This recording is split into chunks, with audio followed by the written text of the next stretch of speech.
তো hello WhatsApp guys, কেমন আছো তোমরা? ভিডিওটা শুরু করার আগেই বলে রাখি, এই ভিডিওটা তোমরা মিস করো না।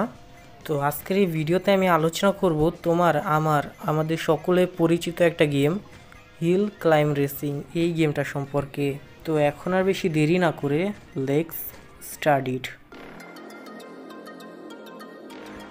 তো গল্পটা শুরু হয় অনেক অনেক বছর আগে, যখন বিল নামে একজন রেসার ছিল। সে তার জীবনে অনেক রেস জিতেছে, অনেক প্রতিযোগিতায় অংশ নিয়েছে, কিন্তু এবার তার সামনে আসতে চলেছিল তার জীবনের সবথেকে বড় একটা চ্যালেঞ্জ, একটি আন্তর্জাতিক রেস, যেখানে জয় মানে সাফল্য নয়, বরং তার পুরো ক্যারিয়ারের পূর্ণতা।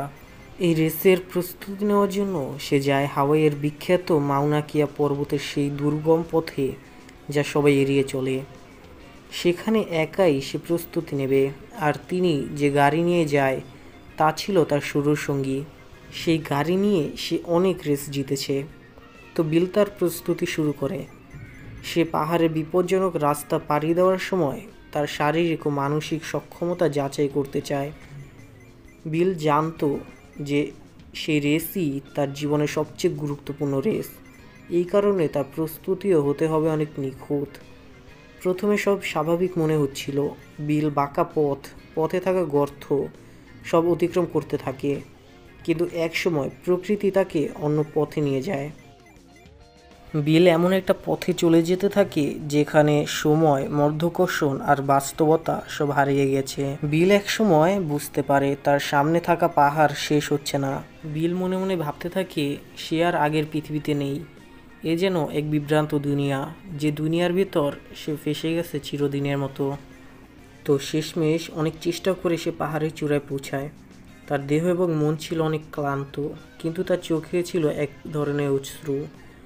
জয় কিংবা পরাজয় নয় এই অশ্রু, জীবনের কঠিন এক বাস্তবতার। চূড়ায় পৌঁছে সে তার সামনে দেখে আরও একটি প্রকাণ্ড চূড়া। তখন বিল বুঝতে পারে তার জীবনের প্রস্তুতি কখনোই শেষ হবে না।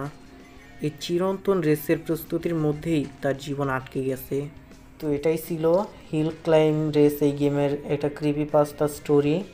তো ভিডিওটা যদি তোমাদের ভালো লাগে তাহলে চ্যানেলে একটা সাবস্ক্রাইব করে দিও এবং ভিডিওতে একটা লাইক করে দিও, এবং তোমরা পরবর্তীতে কোন ধরনের ভিডিও দেখতে চাও এই চ্যানেলে সেটাও কমেন্ট করে জানিয়ে দিও। তো আজকের মতো এই পর্যন্তই, দেখা হবে তোমাদের সাথে নতুন কোনো ভিডিওতে। ততক্ষণের জন্য গুড বাই।